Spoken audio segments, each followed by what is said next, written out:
నమస్తే, welcome to question hour. Parliament సమావేశాలు regular గా జరిగేవే, కానీ ప్రస్తుతం జరుగుతున్న ప్రత్యేక సమావేశాలను దేశమంతా గమనిస్తుంది. చట్టసభల్లో మహిళలకు 33% రిజర్వేషన్లు కల్పించడాన్ని అన్ని పార్టీలు స్వాగతిస్తున్నాయి, ఆమోదం తెలుపుతామని చెప్తున్నారు. కానీ లోక్సభలో సీట్ల పెంపు బిల్లును మాత్రం వ్యతిరేకిస్తున్నారు. తాము అడ్డుపడుతున్నామని కాంగ్రెస్ నేతృత్వంలోని ఇండి కూటమి సూటిగా చెప్పేసింది. సౌత్ వర్సెస్ సెంట్రల్, దక్షిణాదికి అన్యాయం జరుగుతుందనే ఆరోపణ మార్మోగిపోతుంది. కేంద్రం ప్రతిపాదిస్తున్న డీలిమిటేషన్ కారణంగా దక్షిణాది రాష్ట్రాలకు తీవ్రమైన అన్యాయం జరుగుతుందని ఆందోళన వ్యక్తం చేస్తున్నారు. మరో స్థాయి ఉద్యమం చేస్తామని సీఎం స్టాలిన్ హెచ్చరించారు. ఇప్పటివరకు అయితే పార్లమెంట్ సమావేశాలు మొదలు కాకముందే ఆయన బిల్లు పత్రాలను తగలబెట్టేశారు. కర్ణాటక, తెలంగాణలో కాంగ్రెస్ ముఖ్యమంత్రులు ఉన్నారు. తమిళనాట డీఎంకే పరిపాలిస్తుంది. అక్కడ అసెంబ్లీ ఎన్నికలు కూడా జరుగుతున్నాయి. కేరళంలో వామపక్షాల కూటమి ఎల్డీఎఫ్ ఉంది. అక్కడ కూడా అసెంబ్లీ ఎన్నికలు జరుగుతూ ఉండగా యూడీఎఫ్ తో గట్టి పోటీ ఉందని అంచనాలున్నాయి. అయితే ఏపీలో మాత్రం కూటమి ప్రభుత్వం ఉంది.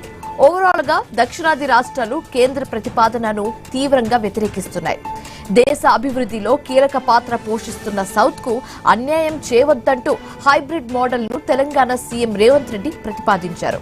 3 బిల్లుల్లో లోక్సభ స్థానాలను 550 నుంచి గరిష్టంగా 850కి పెంచే 131వ రాజ్యాంగ సవరణ ప్రధానమైంది.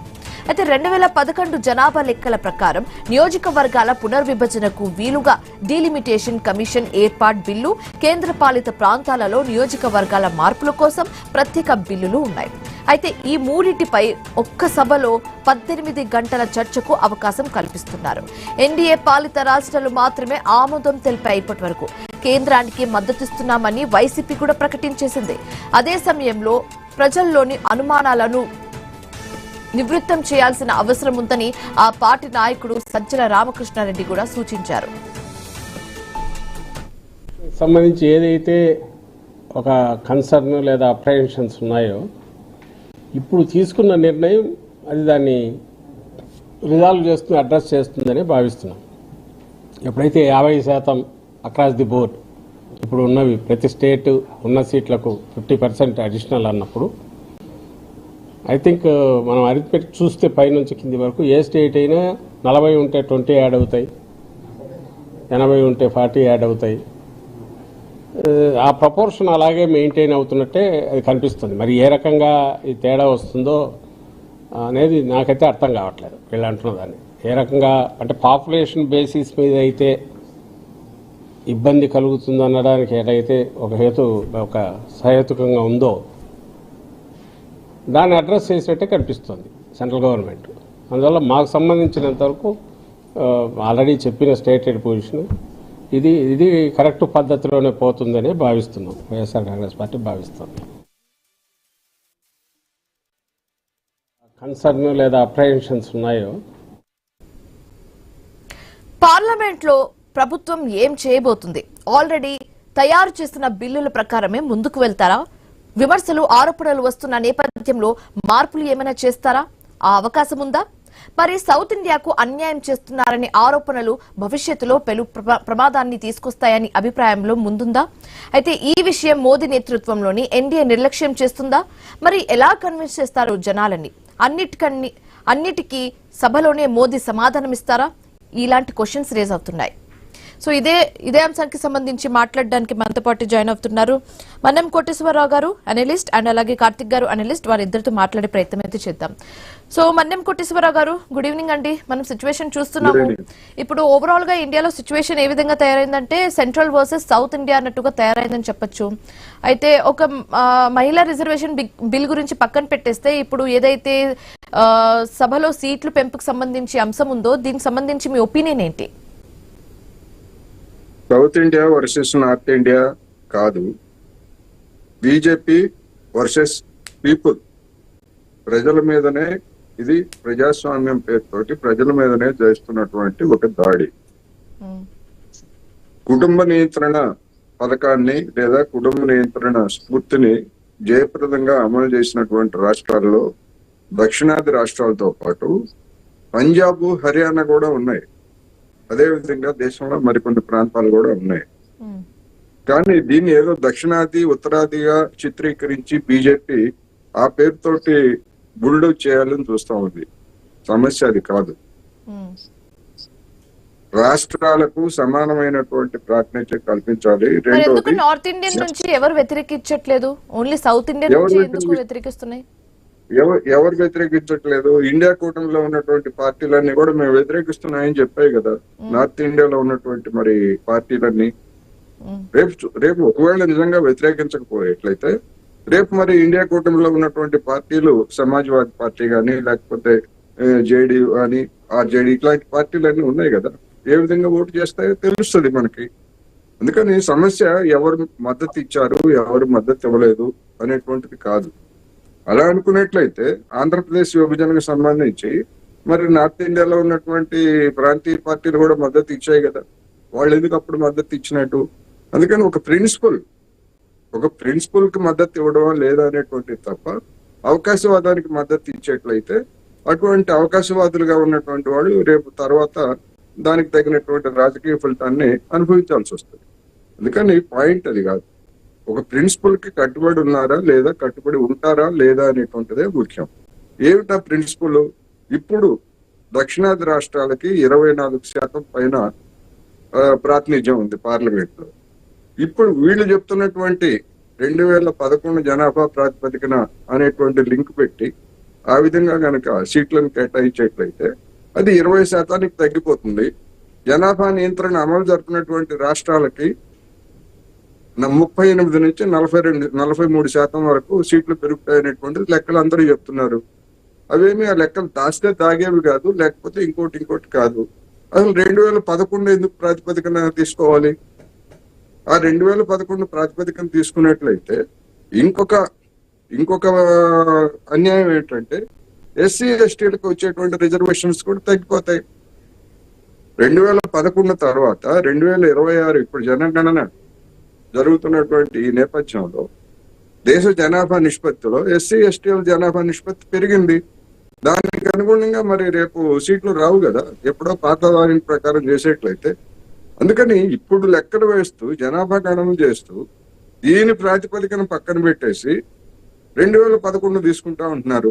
ఒకవేళ దీని ప్రాతిపదికగా తీసుకున్నా గానీ ఇది కూడా రాబోయే రోజుల్లో ఇదే సమస్య వస్తుంది దీని ప్రాతిపదికగా తీసుకున్నా గానీ. అందుకని దక్షిణాది రాష్ట్రాలకు అన్యాయం జరగకుండా ఉండాలంటే ఇప్పటి వరకు బీజేపీ పెద్దలు చెప్పింది ఏమిటి? 50% సీట్లు పెంచుతాము, ఏ రాష్ట్రానికి అన్యాయం జరగేమో అంటే ఏంటి? ఏ రాష్ట్రానికి అన్యాయం జరిగేమో అంటే 50% సీట్లు అంటే మొత్తం మీద ఏ రాష్ట్రంలో ఎన్ని సీట్లు ఉంటే దానికి 50% పెంచుతామని జనం అనుకుంటున్నారు. కానీ ఇప్పుడు ఆ విధంగా చెప్పట్లేదు. ఇప్పుడు ఆ మాట మాట్లాడకుండా 50% సీట్లు మొత్తంగా పెంచుతాను తప్ప ప్రతి రాష్ట్రానికి 50% సీట్లను కూడా అంటలేదు. అందుకని 2011 లింక్ పెట్టుకుంటూనే అన్యాయం జరుగుతుంది అనేటువంటి దానికి సరైనటువంటి సమాధానం లేదు. కోటేశ్వరరావు గారు మాట్లాడదాం, ఇదే అంశానికి సంబంధించి డిస్కస్ చేద్దాం. కానీ ఒక షార్ట్ బ్రేక్ తర్వాత క్వశ్చన్ అవర్ లో షార్ట్ బ్రేక్ తీసుకుందాం. Stay with us.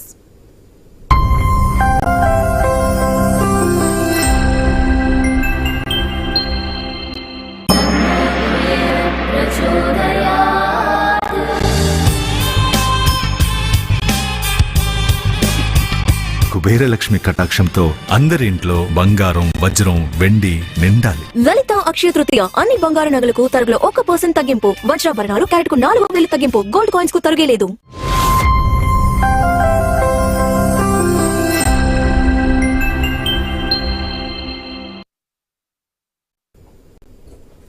Welcome back. So Karthik గారు, ఇప్పుడు మీరు చెప్పండి, ఈ ఎంపీ సీట్లు పెంపుకు సంబంధించి మీ ఒపీనియన్ ఏంటి? దీనికి సంబంధించి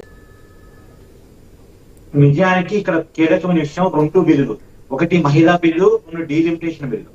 2 బిల్లులు మీరు అనుమతిస్తే నా అభిప్రాయం చెప్పేసి వెళ్ళిపోతాను. అలాగే కోటేశ్వరరావు గారు కూడా రిక్వెస్ట్.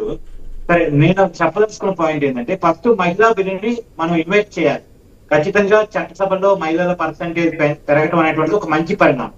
కాకపోతే ఏ మహిళలు ఎంపీలు అవుతారు, ఏ మహిళలు ఎమ్మెల్యేలు అవుతారు అంటే ఖచ్చితంగా ఇప్పుడున్న నాయకుల భార్యలు లేదా ఇప్పుడున్న నాయకుల పిల్లలు మాత్రమే వాళ్ళు ఎమ్మెల్యేలుగా ఎంపీలుగా ఎన్నుకోతారు తప్ప సామాన్య మహిళా కార్యకర్తలు ఏ పార్టీలోనే ఉండేవాడి వాళ్ళకి ఉపయోగం ఉంటుందని నేను అనుకోను. ఎందుకంటే ఎన్నికలు డబ్బులు మయమైపోయింది.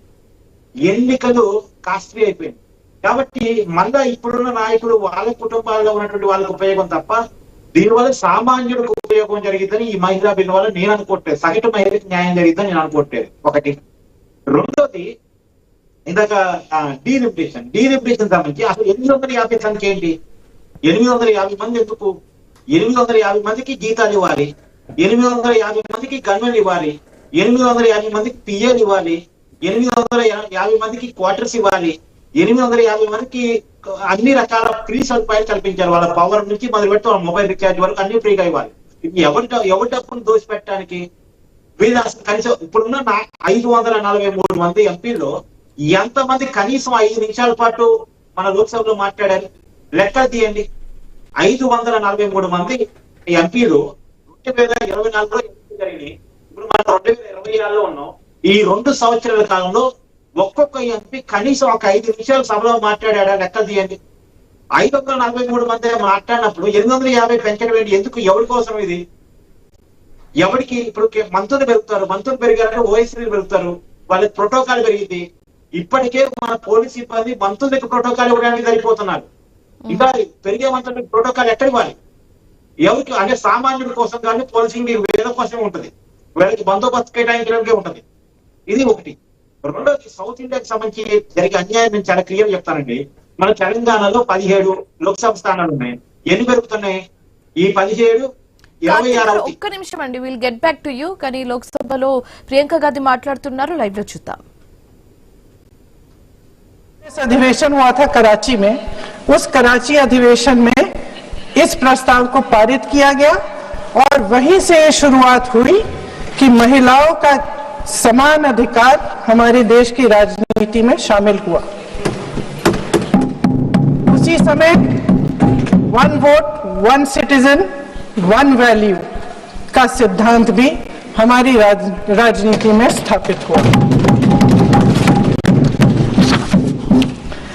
आपको ताज्जुब होगा ये जानकर कि जबकि इस सिद्धांत की वजह से हमारे देश में महिलाओं को वोट देने का अधिकार आजादी के पहले दिन से मिला, अमेरिका जैसे देश में ये अधिकार उन्हें इस अधिकार के लिए 150 साल इंतजार करना पड़ा, संघर्ष करना पड़ा। हमारे देश की राजनीतिक व्यवस्था में महिला आरक्षण लागू करना भी दुनिया में एक ऐसा ही अनोखा कदम था। पंचायतों और नगर पालिकाओं में 33% आरक्षण का प्रावधान भी भारतीय राष्ट्रीय कांग्रेस की सरकार ने स्वर्गीय राजीव गांधी जी के नेतृत्व में सदन पटल पर पहली बार पेश किया, मगर उस समय ये प्रावधान पारित नहीं हो पाया। आज आदरणीय प्रधानमंत्री महोदय जी ने भी इसका जिक्र किया, लेकिन हमेशा की तरह उन्होंने आधी बात बोल दी। उन्होंने कहा, सदन को ये बताया कि विरोध करने वाले कौन थे, उन्होंने ये नहीं बताया। उन्होंने कहा कि इसका विरोध हुआ, कौन किसने विरोध किया नहीं बताया। विरोध तो आप ही ने किया था, भाजपा। कुछ सालों बाद स्वर्गीय श्री पीवी नरसिम्हा राव जी के नेतृत्व में कांग्रेस सरकार ने इस कानून को सदन में पारित करके लागू किया। आज अपने भाषण में प्रधानमंत्री जी ने जब पंचायत की आंदोलित महिलाओं का जिक्र किया, तो ये समझ लीजिए कि इस कदम के चलते ही आज 40 लाख पंचायत प्रतिनिधियों में से 15 लाख महिलाएं हमारे लोकतंत्र में भागीदार हैं। 2010 में स्वर्गीय प्रधानमंत्री डॉक्टर मनमोहन सिंह जी और यूपीए की अध्यक्ष श्रीमती सोनिया गांधी जी के नेतृत्व में कांग्रेस पार्टी ने लोकसभा और विधानसभा में महिलाओं को आरक्षण देने का फिर से प्रयास किया। राज्यसभा में इसे पारित भी कराया, लेकिन लोकसभा में आम सहमति नहीं बन पाई। 2018 में आदरणीय श्री राहुल गांधी जी ने मोदी जी को एक पत्र लिखा और उस पत्र में उन्होंने कहा कि ये महिला का जो आरक्षण है ये 2019 तक लागू हो जाना चाहिए। मुझे लगता है कि यहाँ आकर प्रधानमंत्री जी राहुल जी का मजाक तो बना लेते हैं, लेकिन घर जाके उनकी बातों पर गौर करते हैं, क्योंकि हम आज उसी बात पर चर्चा कर रहे हैं।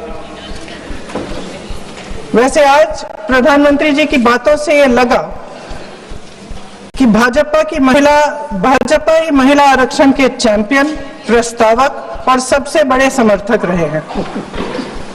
इनके पूरे भाषण में यही बात थी, जबकि ये कह रहे थे कि इन्हें इसका श्रेय नहीं चाहिए। कोई भी महिला आपको बता देगी कि बार बार बहकाने वाले पुरुषों को महिलाएं झट से पहचान लेती हैं। थोड़ी सावधानी बरत लीजिए, पकड़े जाएंगे। आखिर जब 2023 में राहुल जी के पत्र को पढ़ने के कुछ सालों बाद, हाँ, उसके बाद पढ़ लिया।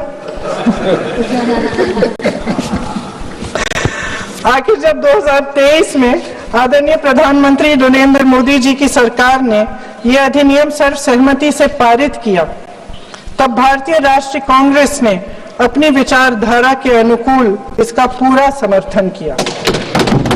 आज भी इसमें कोई शक नहीं होना चाहिए कि भारतीय राष्ट्रीय कांग्रेस महिला आरक्षण के पक्ष में डट कर खड़ी है और खड़ी रहेगी।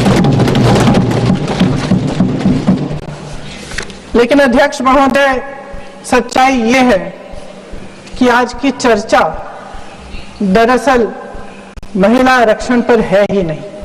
जो विधेयक के सरकार ने पेश किया है, उसका प्रारूप हमने पढ़ा, उससे पूरी चर्चा ही बदल गई है। उनकी सरकार के इस विधेयक का सार सुनिए। सबसे पहले इसमें लिखा है कि संसद में महिला आरक्षण 2029 तक लागू होना चाहिए। अब सहमत है। फिर कहा गया है कि इसे लागू करने के लिए लोकसभा सदस्यों की संख्या 50% बढ़ानी पड़ेगी। मतलब कि सीटों की संख्या 543 से बढ़कर 850 तक बढ़ाई जाएगी। और इन सीटों को बढ़ाने के लिए एक परिसीमन आयोग बनाया जाएगा, जो 2011 की जनगणना को आधार बनाकर ये कार्य करेगा। ऊपर से इसमें कोई आपत्तिजनक बात नहीं लगती, मगर इसे गहराई से समझा जाए तो इसका असली मकसद उभरता है। वह राजनीति की बूंद जिसका जिक्र प्रधानमंत्री महोदय ने किया, वह राजनीति की बूंद इसमें पूरी तरह से घुली हुई है। दरअसल इसी सरकार ने महिला आरक्षण का जो विधेयक सर्वसहमति से 2023 में पारित कराया था, उसमें दो चीजें थी जो इस विधेयक में नहीं है। उसमें लिखा था कि इसे लागू करने से पहले नई जनगणना और परिसीमन कराई जाएगी। अब अचानक क्या हो गया? मन बदल गया। वही सरकार पुराने आंकड़ों के आधार पर क्यों आगे बढ़ना चाह रही है, और इतनी जल्दबाजी क्यों? अध्यक्ष महोदय, ये हमारे देश की सच्चाई है कि प्रतिनिधित्व का सवाल जनसंख्या के सवाल से जुड़ा हुआ है। जब तक जातीय जनगणना नहीं होती, सभी वर्गों को उचित प्रतिनिधित्व नहीं मिल सकता। यह अनिवार्य है। ये सरकार 2011 की जनगणना पर आगे बढ़ना इसलिए चाहती है क्योंकि इस जनगणना में ओबीसी वर्ग की संख्या ही नहीं है।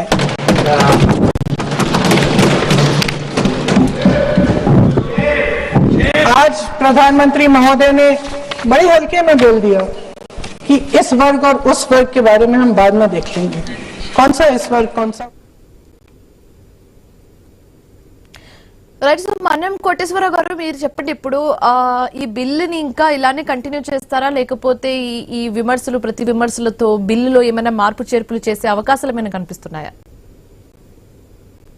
ప్రజాస్వామ్యం లేదా ప్రతిపక్షాలు లేదా ప్రజాస్వామ్యంలో ఉన్నటువంటి వివిధ సంస్థలు, మేధావులు చెప్పేటువంటి సూచనలని వినేటువంటి ఓపిక కానీ లేదా కోరేటువంటి డెమోక్రటిక్ ప్రాసెస్ కానీ ఈ ప్రభుత్వం చేయలేదు. ఎందుకంటే ఈ బిల్లుకు సంబంధించి ఏ ప్రాతిపదికన ఈ సీట్లను పెంచుతున్నారు, డీలిమిటేషన్ ఏ ప్రాతిపదికన చేస్తారు అనేటువంటివి 2023లో మహిళా రిజర్వేషన్ బిల్లును ఆమోదించినప్పటి నుండి చర్చ సాగుతూ ఉంటే కేంద్ర ప్రభుత్వము 50% అన్ని రాష్ట్రాలకు ఏ రాష్ట్రానికి అన్యాయం జరగదు, 50% సీట్లు పెంచుతామని చెప్పేసి బుకాయిస్తూ వచ్చింది. 2011 ఆధారంగా అనేటువంటిది గతంలో చెప్పలేదు, ఇప్పుడు దాన్ని ఆ రంగంలోకి తీసుకొచ్చారు. అందుకని ఇది ఒక మోసపూరితం. అసలు రిజర్వేషన్లకి ఎవరు వ్యతిరేకం? ఆల్రెడీ ఆమోదించారు కదా. 543 ఉన్నా కానీ 2029 నాటికి దానిలో అయినా చేయొచ్చు, లేదా పెంచినటువంటి దానిలో కూడా చేయొచ్చు. చేయడానికి ఎలాంటి అభ్యంతరం లేదు. కానీ చేయడానికి ప్రతిపక్షాలు అడ్డుపడుతున్నాయనేటువంటి ఒక తప్పుడు ప్రచారాన్ని కేంద్రంలో ఉన్నటువంటి పెద్దలు చేయడం అనేది నిజంగా అది ప్రజాస్వామ్యానికి విరుద్ధమైనటువంటిది తప్ప వాస్తవ విరుద్ధం కూడా. గతంలోనే చెప్పారు, 2023లోనే సిపిఎం లేదా సిపిఐ లాంటి పార్టీలు మరికొన్ని పార్టీలు కూడా ఈ 33% 24 ఎన్నికల్లోనే మీరు అమలు జరపండి అని చెప్పారు ఆ రోజే. కానీ అప్పుడేం చెప్పింది కేంద్ర ప్రభుత్వం? ఏం చెప్పింది? జనగణన చేయలేదు, జనగణన చేసిన తర్వాత లేదా సీట్లు పెంచిన తర్వాత చేస్తామని చెప్పేసి అప్పుడు తప్పించుకున్నారు. మరి ఇంకా 3 సంవత్సరాల పాటు 2029 ఎన్నికలకి ఇంకా 3 సంవత్సరాలు పైగా సమయం ఉంది. మరి ఇప్పుడు మధ్యలో ఎందుకు తీసుకొస్తున్నారు? ఇప్పుడు మధ్యలో తీసుకొచ్చేది కూడా ఇంత ఆదరా బాదరాగా ముందుగా చర్చ కానీ లేదా ఏకాభిప్రాయ సాధనకు కానీ వివాదాస్పదమైనటువంటి అనేక అంశాల మీద ఏకాభిప్రాయ సాధనకు కేంద్ర ప్రభుత్వం తీసుకున్నటువంటి ఒక్క చర్య, ఒక్క అఖిలపక్ష సమావేశం పెట్టిందా? లేదా మేధావుల్ని, రాజ్యాంగ నిపుణుల్ని, లేదా వివిధ దేశాల్లో ఇలాంటి సమస్యలు తలెత్తినప్పుడు ఏం చేశారనేటువంటిది ఏమైనా పెట్టిందా? ఉదాహరణకు అమెరికా మన లోక్సభ లాంటిదే, అక్కడ కాంగ్రెస్ 1910లో 435 సీట్లను ఖరారు చేశారు. 115 సంవత్సరాలుగా మరి అమెరికాలో కూడా జనాభా పెరిగింది కదా, అయినా కానీ వాళ్ళు సీట్ల సంఖ్యను పెంచాలనేటువంటి ఆలోచన చేయలేదు. కొంతమంది అటువంటి ఆలోచన చేసినప్పుడు మన కార్తీక్ గారు చెప్పినట్లు మందని పెంచితే 800 మందినో 1000 మందినో చేసేస్తే అది ఒక సంతలాగా ఉంటుంది తప్ప సరైనటువంటి చర్చలు సాగవు, సరైనటువంటి పద్ధతి ఉండదని కూడా కొంతమంది చెప్పారు. దాంతో మనం ఏకీభవిస్తామా లేదా అనేటువంటిది అది వేరే అంశం. అందుకని అటువంటి చర్చ ఏమన్నా ప్రభుత్వం చేసిందా? కేంద్ర ప్రభుత్వము అంటే చేయలేదు. ఆల్ ఆఫ్ ఎ సడన్ మహిళా రిజర్వేషన్ బిల్లుకు, డీలిమిటేషన్ బిల్లుకు, సెన్సెస్ కి మూడికి ముడివేసి దీన్ని మొత్తం మీరు అంగీకరిస్తారా లేదా అనేటువంటి దాన్ని తీసుకొచ్చి ఒక సెంటిమెంట్ ని నరేంద్ర మోడీ గారు మొత్తం కావాలంటే ఖ్యాతి మొత్తం మీరే తీసుకోండి అని కూడా మాట్లాడుతున్నారు. ఖ్యాతి మొత్తం ప్రతిపక్షాల్లో తీసుకోవాలని అంత ఉదారంగా ఉన్నటువంటి పెద్ద మనిషి మరి కరోనా సమయంలో ఇప్పుడు ఇందాకనే ప్రియాంక గాంధీ కూడా ఒక మాట చెప్పడం జరిగింది, ఒకవేళ ఇలాంటివి ఏమైనా ప్రతిపాదన తీసుకురావాలంటే సీట్లు పెంచాలంటే ముందు ఫ్రెష్ గా ఒక లైక్ ఇట్లా లెక్కింపు చేయాలి, జనాలు లెక్కింపు జరగాలి, ఆ తర్వాతే దాన్ని బేస్ చేసుకొని సీట్లు పెంచాలనేది ప్రియాంక గాంధీ కూడా ఇందాక అనడం జరిగింది. సో మీ ఒపీనియన్ ఏంటి దీని మీద? అందరూ అదే చెప్తున్నారు కదా. ఇప్పుడు జనాభా ప్రాతిపదికను తీసుకున్నట్లయితే దక్షిణాది రాష్ట్రాలకి అన్యాయం జరుగుతుంది. దక్షిణాది రాష్ట్రాలకు అన్యాయం జరగకుండా ఏ విధమైనటువంటి పద్ధతి అనుసరించాలనేటువంటిది ముందుగా చర్చ జరగాలి, నిపుణులతో చర్చ జరగాలి. ఇతర దేశాల్లో ఇటువంటి సమస్య వచ్చినప్పుడు అవి ఏ విధమైనటువంటి చర్యలు తీసుకున్నాయి ఏమిటనేటువంటిది అధ్యయనం చేయాలి. ఇంకా 3 సంవత్సరాల టైం ఉంది కదా. ఎవరైనా వ్యతిరేకించారా? రిజర్వేషన్ బిల్ ఆల్రెడీ అయిపోయింది. 2011 రిపోర్ట్స్ ని బేస్ చేసుకుని ఇప్పుడు ఎలా సీట్లు పెంచుతారన్న వాదన కూడా వస్తుంది. అంటే చాలా ఇయర్స్ డిఫరెన్స్ ఉంది కదా. అదే కదా, ఏంటి దానికి ప్రాతిపదిక ఏంటి? 2011 ఎందుకు తీసుకోవాలి? 1971 తీసుకోవచ్చుగా. ఎందుకంటే గడిచినటువంటి 50 సంవత్సరాలుగా 1971 జనాభా ప్రాతిపదికన సీట్లు నిర్ణయించారు కదా. ఎందుకంటే 25 సంవత్సరాల పాటు 2 సార్లు ఫ్రీజ్ చేశారు కదా సీట్ల సంఖ్యను పెంచకుండా. దానికి ప్రాతిపదిక ఏమిటంటే 1971 జనాభా లెక్కలు. 1971 జనాభా లెక్కలు ఎందుకు తీసుకున్నారు? 1960 నుంచి 1961 నుంచి 1971 మధ్య దేశంలో కుటుంబ నియంత్రణ పథకాన్ని అమలు చేశారు. ఆ పథకాన్ని అమలు చేస్తున్నప్పుడు దక్షిణాదిలో జనాభా గణనీయంగా తగ్గిపోయింది. Right, thank you so much Mannam Koteswararao garu join అయినందుకు అండ్ మీ ఒపీనియన్స్ ని మాకు తెలియజేసినందుకు. సో మూవింగ్ ఆన్, లోక్సభలో కాంగ్రెస్ ఎంపీ ప్రియాంక గాంధీ మాట్లాడుతున్నారు, ఇప్పుడు లైవ్ లో చూద్దాం. ओबीसी वर्ग को नकारने की स्वतंत्रता। अध्यक्ष महोदय, राजनीति में कुटिल होना अपनी जगह है, शायद हमें और थोड़ा होना भी चाहिए इस तरफ वालों को, लेकिन सत्ता बनाए रखने की महत्वाकांक्षाओं को परे करके देश के हित के लिए सही निर्णय लेना अलग है। शायद हम आदरणीय प्रधानमंत्री महोदय जी से आज ये उम्मीद नहीं रख सकते, क्योंकि वह समस्याओं से घिरे हुए हैं, उन पर अंतर्राष्ट्रीय दबाव बहुत है। महिला आरक्षण जैसे ऐतिहासिक कदम को उन्होंने सत्ता को बनाए रखने का एक कमजोर बहाना बना दिया है। जाति जनगणना को नकारते हुए एक ऐसी संसद बनाना चाहते हैं जिसमें सिर्फ अभिव्यक्ति और चर्चा का ही अभाव नहीं होगा, बल्कि पिछड़े वर्गों और प्रदेशों की समानता का भी अभाव होगा। हमारी मातृभूमि की अखंडता का आधार है one citizen, one vote, one value. अलग अलग राज्यों का दर्जा बगैर किसी संवैधानिक प्रक्रिया के तय करना इस अखंडता पर वार है। इससे हम कैसे सहमत हो सकते हैं? अध्यक्ष महोदय, इन्हीं 543 लोकसभा क्षेत्रों में से महिलाओं को 33% आरक्षण क्यों नहीं दिया? अगर पद खोने का डर नहीं है तो कुछ लोग अपना पद खो लें।